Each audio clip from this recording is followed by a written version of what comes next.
យើងទៅមើលគ្រឿងផ្សំនៃការធ្វើទាំងអស់គ្នាពងមាន់ប្រភេទទី1ជាពងមាន់ប្រភេទលាយគ្រឿងមានគ្រឿងខ្ទឹមក្រហមម្ទេសស្លឹកខ្ទឹមស្លឹកក្រូចសើច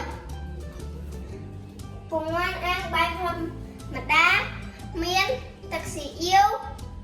ស្ករសអំបិលម្សៅស៊ុបនិងម្រេចតោះឥឡូវយើងមកមើលវិធីធ្វើទាំងអស់គ្នាតែឥឡូវយើងមកធ្វើទាំងអស់គ្នា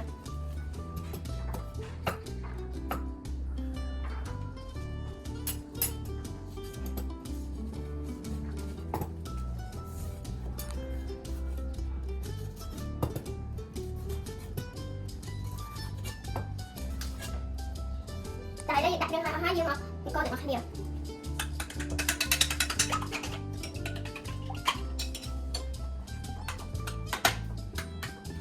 ឡូវយើងចាក់ពងមាន់ចូលទៅក្នុងសំបកពងរួចយើងដាក់ចូលឆ្នាំចំហុយ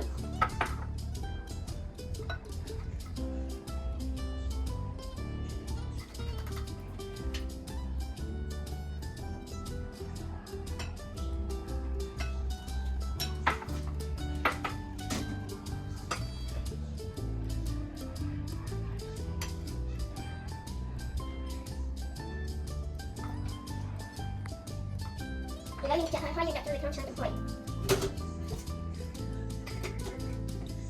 ឥឡូវយើងចាប់ផ្ដើមដាក់ចំហុយ